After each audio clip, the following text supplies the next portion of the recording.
Some would say that as a society, we have access to more than we ever have. And you'd be hard pressed to argue with that as you sit here, probably watching this or listening to it through the phone that holds your entire life. Your photos and videos, the last conversation that you had with your friend from 4 years ago, your banking information, your notes full of lists of billion-dollar ideas and impromptu journal entries. The phone was a device that was created, yes, for communication and connection, but also for capturing stories.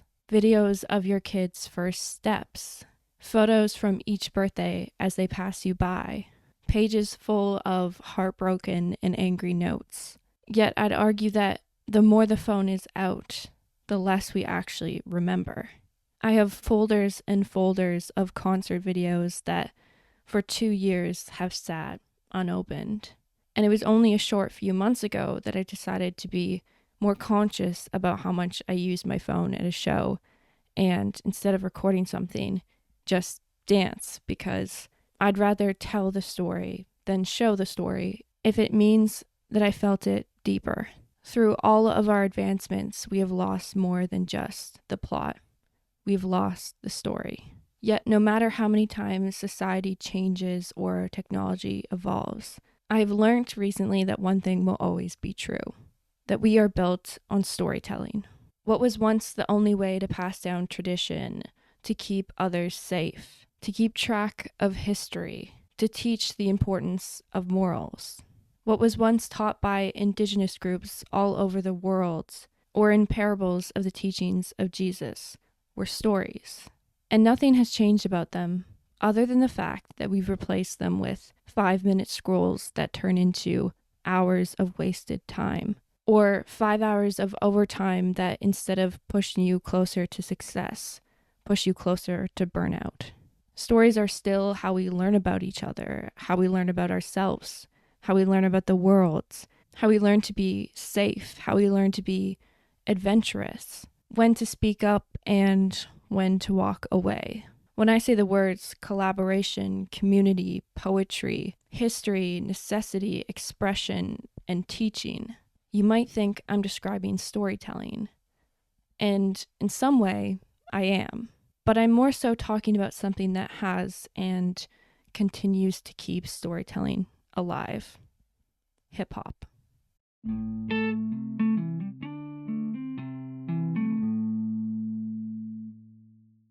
Once in a while, I think back to what middle school in 2016 felt like, and I can describe it vividly. It felt like burnt orange teddy bear jackets, bathroom Snapchat mirror pictures, sock hops, and the mannequin challenge as Black Beatles blares in the background.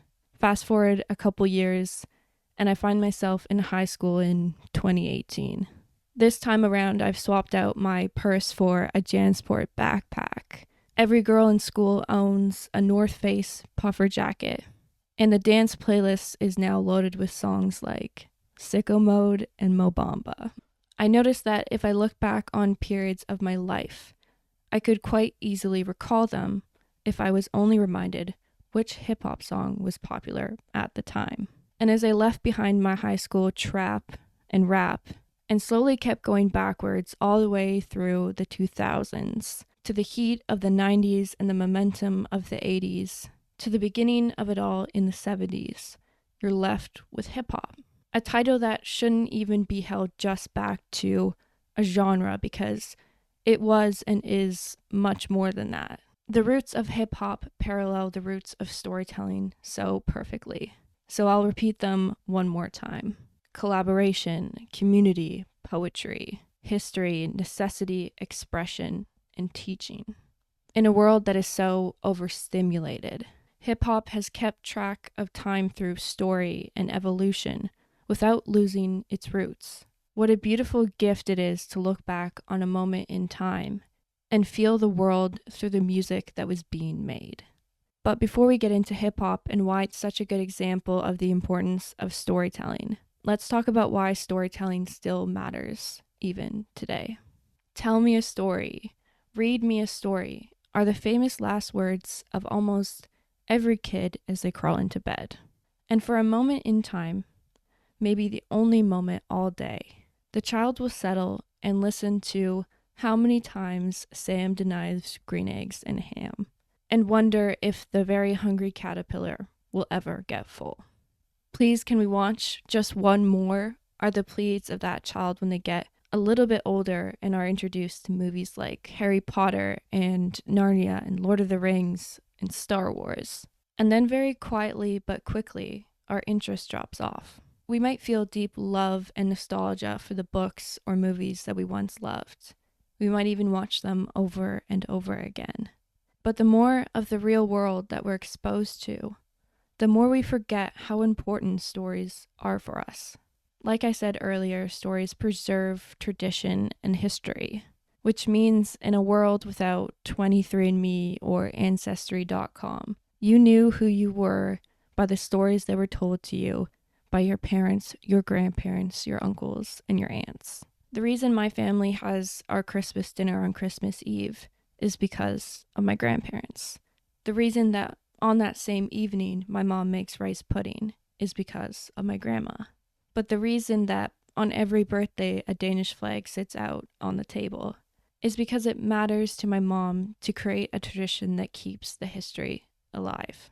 Stories are also told with the intention of teaching a lesson, like the importance of empathy, the inevitability of loss, the payoff of hard work and honesty, or the complicated nature of our world. Think back to a time where you were watching a show and a character betrayed you for the first time. Like in Harry Potter and the Half-Blood Prince when Snape kills Dumbledore. A moment like that teaches you to be decisive about the world. Or maybe it was the unexpected death of a main character. Recently, for me, this was definitely season 2 of The Last of Us, and I won't elaborate anymore so that I don't have to relive the pain. But I was unbelievably shocked, and to be honest, in denial. I spent the entire afternoon trying to convince myself that it didn't happen. But regardless of how real the pain felt, I still had the opportunity to turn off the TV, get up, and walk away. It's important to note that movies and books have the rare opportunity to teach us about the hardships of life in a safe environment. I cannot stress enough that the ideals that challenge us are essential to our emotional development, especially as kids. On top of empathy, stories teach us about trust as well. In my opinion, every great story has 3 essential qualities: a wise leader, a common evil, and an unexpected victor. If you think back to some of those major books or movie franchises that I mentioned earlier, like Harry Potter and Lord of the Rings and Narnia, you can find each piece that I mentioned in all of them. Characters like Harry Potter or Bilbo Baggins or the kids in Narnia are perfectly designed for us to be able to emotionally connect to because they are unlikely heroes. And it's the easiest thing in the world to root for the underdog. And then Dumbledore and Gandalf and Aslan come along, and they give us something to look towards. They give us hope. They remind us that there are people rooting for us. And lastly, stories are in some way a means to an end, which is hard to imagine now in a world that is growing up predominantly online. Kids these days might not even feel what boredom felt like, how long the days felt in the summer when you had to wake up every morning and find a new way to preoccupy your mind. Things like playing house, or if you're a weird kid like me, convincing yourself that you were hunting Bigfoot on every single walk you went on. And to us now in our busy, busy world, we may think it's a waste of time to be creative for no reason. But don't forget that in terms of history, it wasn't that long ago that we learned about the world by being in it. We wouldn't read about it, we would exist in it, talk about it, look to our parents and siblings for guidance, which means that our words and communication had a much larger impact on our development than we give them credit for now. And storytelling and creating stories in our minds not only allowed us to use creativity, but to dream. It gave us the space to visualize a change in the world.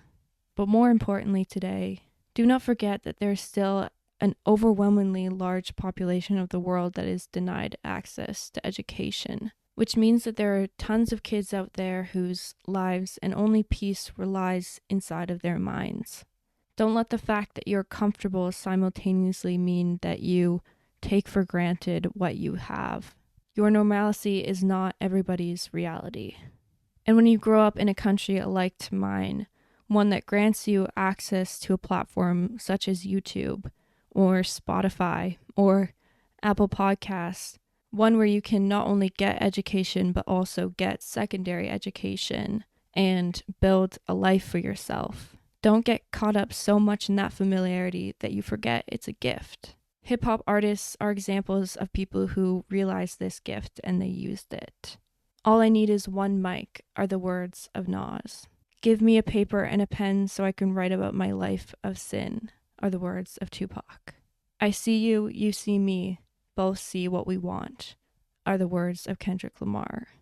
At Domino's writing rhymes on the back of a timesheet, bosses would grind teeth at me falling behind, trying to scroll through my mind to find beats. All I needed was a tempo to latch onto are the words of Jid. Like anything good, hip-hop came out of a place of community and friendship, beginning in house parties characterized by DJs, MCs, breakdancing, and graffiti. It's something that makes me sound naive when I say it existed in a world that you couldn't access unless you were physically there. Unless you were a part of the parties, you weren't hearing hip-hop. That is, until it hit mainstream music, of course. But this idea of underground exclusivity where everybody is so alive and in tune with each other is probably something I'll never get to experience because of growing up with a phone in my pocket for almost my entire life. The closest I came to it as a kid was a CD collection in my room, and the closest I can get to it now is a concert. But even those are crowded with phones. Now, this isn't an episode criticizing how people choose to use their phones or how they want to experience a concert. And I, more than anyone else, knows the desire to want to have every memory captured. But rather, I bring this up because I want to make it clear that community was a heavy part in the development of hip-hop. It was more than just self-expression. I think the host, Jack Coyle of the Trackstar podcast, said it perfectly when he said, early hip-hop history existed outside of the studio recordings. In the process of writing today's episode, I learned something wonderful about the roots of hip-hop. And that is that they're incredibly deep and based in storytelling. Surprised? You shouldn't be. While there are many key components to hip-hop's roots, the one I want to talk about today is the development of MCing. And that begins with a party DJ'd by DJ Kool Herc, one of the founding fathers of hip-hop. In the late 70s, you could find DJ Kool Herc in the Bronx, creating history by adding breaks into the music. But he was also carrying on his own history by toasting. Toasting is something that we might recognize today as MCing. But toasting originally comes from Jamaica, and it's the act of toasting over a song in a rhythmic way. Now we can take this back even further and connect toasting's roots to griots. Griots are West African historians who keep track of history through music. This is what I mean when I say that our stories not only determine who we were, but also who we become. The reason that we get to enjoy hip-hop today is not only because those hip-hop artists had the bravery to challenge society and to step out and believe in themselves and to create art, but also because they wanted to honor their roots, and their grandparents wanted to honor their roots, and their great-grandparents wanted to honor their roots, and so on and so on. Which brings me back to current hip-hop and the creation of sampling in music. Yet again, another brilliant way to keep art alive and to pay homage to those that came before you. Sampling is not only an art form in itself, but it's part of what keeps history alive. Like in terms of preserving history, hip hop could not do it any better. In writing this episode, I stumbled upon a very small but awesome podcast called Sample Mining. In it, the host tries to pick very rogue samples and tells you the stories behind them. For instance, he had an episode on Let Me Ride by Dr. Dre, where he was talking about how he samples Mothership Connection by Parliament Funkadelic. And then he goes on to tell us that that actually goes back even further, and Parliament Funkadelic's song Mothership Connection can actually be tied back all the way to the 1876 African spiritual Swing Low Sweet Chariot. And if you want to know more about that, I'll have the podcast linked down below. But the reason I bring this up today is because this is an example of how samples can keep track of history in such a beautiful way, and it proves that music has no expiry date. A second major component to hip-hop is collaboration. It's almost guaranteed that if you were to go and open any hip-hop album and scroll the track list, that you would find at least one featured artist on it. This is due once again to its roots in community. If you take the early days in the Bronx, for example, you will find a picture that has been painted by many artists. Hip-hop is characterized by DJing, MCing, breakdancing, graffiti, and knowledge. Already this tells us that you need a group, you need a community, and that hip-hop was about much more than just music. On top of it all, just like storytelling, hip-hop was a necessity for many. Like I noted earlier, there are moments in your life where all you're left with is your mind, and the only thing that you have any control over are your thoughts, which means that self-expression and art are the only logical next step. If ever you were to admire the spring blooming trees, may you see much more than flowers and rustling green leaves. May you start to see the history, roots tied deep in the dirt, for trees do not bloom from clouds, but from the ground, the root, and the earth, are the words of poet Morgan Harper Nichols. At the start of today's episode, I touched a little bit on how stories can help challenge our emotional development in a safe environment. And I want to go back to that now as we finish off today with the psychology behind stories. If you can recall back to a moment in your childhood where a book or a movie or a song or an album challenged your view on the world, I want you to think about how that moment felt. It was probably strange at first, maybe a bit overwhelming, but now when you look back on it, you can ultimately see the ways that it shaped the interactions from there on out. When we talk about the psychology of stories and how they affect us and how they shape who we become, buzzwords like information gap and mirroring will come up. And this happens because those things ultimately do impact how we see ourselves and therefore how we treat those around us. A lot of our earliest memories are related to the relationships we had or the art that we interacted with. And the role that it plays about teaching us about empathy at an early age is essential to who we become as we age. Because empathy isn't just about how to extend love to others. It's also about learning to recycle old beliefs.